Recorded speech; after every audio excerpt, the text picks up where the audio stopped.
Assalamualaikum warahmatullahi wabarakatuh. Ketemu lagi dengan Ibu Dia Jayasari pada mata pelajaran Humas 1. Nah, ini lanjutan dari bab 4 kemarin, bagian part 2-nya ya, yaitu tentang penyusunan pesan bidang kehumasan.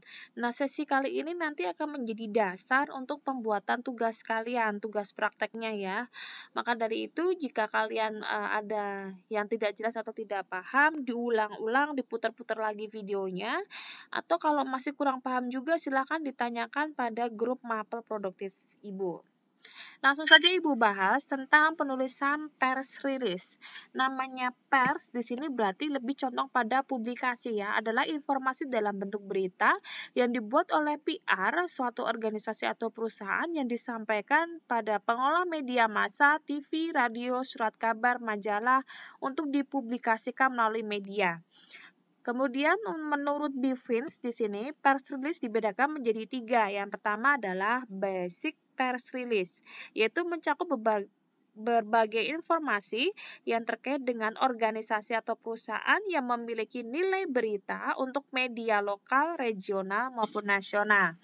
Kemudian yang kedua adalah product release, yaitu mencakup target suatu produk dalam rangka publikasi perdagangan industri. Yang selanjutnya, yang ketiga adalah financial release, berarti mencakup publikasi keuangan guna membina hubungan baik dengan pemegang saham. Yang kedua adalah penulisan future atau tuntunan atau karangan khas. Di sini mencakup pencapaian informasi melalui media massa, cetak lewat tulisan future. Nah, setiap future ini dilengkapi dengan literasi, baik chart, figur, grafik, foto, atau gambar. Nah, menurut Suseno, pengelompokan future di sini dibagi menjadi 3. Yang pertama adalah news future. Ciri-cirinya adalah tulisan hanya berupa sampingan ya, dari hard news. Jadi bukan topik utama, hanya sampingan.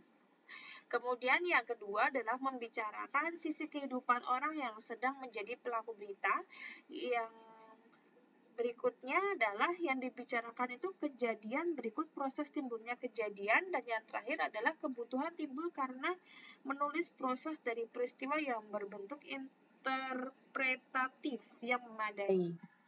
Selanjutnya, yang kedua adalah future pengetahuan. Ciri-cirinya adalah yang pertama, kedalaman pembahasan materi dan keobjektifan pandangan yang dikemukakan.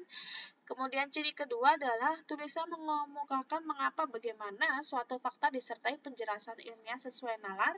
Dan ciri yang ketiga adalah penjelasan ilmiah ditulis dengan bahasa populer atau future ilmiah populer. Kemudian yang ketiga adalah human interest. Di sini langsung menyentuh keharuan, kegembiraan, kejengkelan, dan simpati. Ciri-ciri future sendiri dibagi menjadi 6. Yang pertama adalah mengandung unsur sastra, kemudian lengkap, melawan kebasian atau berita yang diupdate itu berita baru ya. Jadi dia melawan berita-berita yang lama. Kemudian non-fiksi, kemudian ciri berikutnya adalah bagian dari media massa, dan yang terakhir adalah panjangnya itu tak tentu. Jenis-jenis future sendiri secara umum dibagi menjadi 2, yaitu future berita dan future artikel. Future berita di sini adalah lebih banyak mengandung unsur berita yang berhubungan dengan peristiwa aktual yang menarik perhatian khalayak atau umum.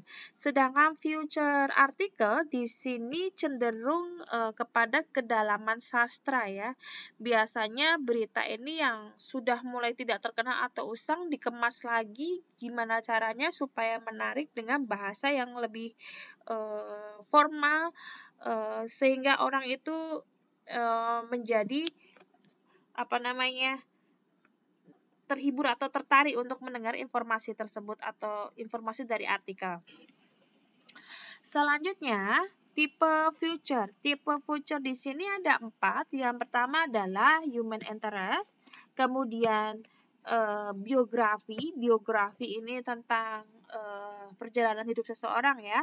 Kemudian perjalanan, Kemudian yang terakhir adalah sejarah. Kemudian sifat future sendiri, yang pertama harus kreatif. Kemudian kalau kreatif itu dia menciptakan yang baru ya, benar-benar baru, ide baru. Kemudian variatif itu bervariasi atau banyak ragamnya. Kemudian subjektif, subjektif itu lebih cenderung pelakunya luas gitu ya, atau yang dibidik sasarannya itu subjeknya itu banyak. Kemudian informatif, mengandung informasi. Kemudian selanjutnya adalah contoh pesan humas yang ketiga adalah surat pembaca. Surat pembaca di sini adalah mirip siaran pers, terutama dalam teknis penulisan dan pengiriman. Yang membedakannya ini adalah dalam isi dan tujuannya ya. Seperti itu. Biasanya di sini berupa tanggapan yang diawali dengan mengutip berita atau surat pembaca yang sebelumnya sudah dimuat sehingga pembaca dapat mengetahui latar belakang masalah yang diklarifikasi. Pesan tumas berikutnya adalah yang keempat, advertorial atau pariwara. Nah, ini lebih cenderung ke iklan atau promosi. Advertorial singkatan dari advertising atau periklanan, dan editorial itu tajuk rencana atau opini redaksi. Nah, advertorial di sini disebut juga dengan pariwara, merupakan gabungan antara promosi dan opini-opini itu lebih cenderung komentar ya, atau pandangan mengenai produk, jasa, atau layanan. Bentuk tulisannya bisa berupa berita, future, artikel. Sedangkan advertorial di sini sering disebut iklan dalam bentuk pemberitahuan atau tulisan yang panjang. Selanjutnya adalah naskah pidato. Di sini adalah berisi sambutan atau pidato yang akan disampaikan oleh pimpinan, biasanya dalam sebuah acara formal. Nah, naskah pidato berisi tentang yang pertama pembukaan, isi, dan penutup ya, ditulis dengan bahasa dan tutur yang beretika dan sesuai sastra yang formal, biasanya seperti itu. Kemudian selanjutnya yang keenam adalah selebaran atau prospektus. Prospektus atau selebaran adalah produk humas yang dirancang dan dibuat untuk kepentingan publikasi internal dan eksternal. Isi atau tulisan ya yang ada di dalam selebaran berupa keterangan, informasi, gambar tentang sebuah perusahaan, instansi, produk atau jasa, atau bisa juga berisi suatu ide atau kegiatan. Nah, di sini berikut bentuk-bentuk dari selebaran ya, ada leaflet, folder, bisa dibaca sendiri. Kemudian ada brochures, poster, katalog, kemudian press kit. Selanjutnya adalah media internal. Media internal ini adalah sarana komunikasi, informasi, publikasi untuk internal atau dalam perusahaan sendiri. Bentuknya ada newsletter, kemudian ada in-house magazine. Nah, di sini newsletter di sini lebih cenderung seperti berita yang merupakan media komunikasi internal sebuah lembaga, biasanya berbentuk tanpa cover ya, seperti majalah tanpa cover.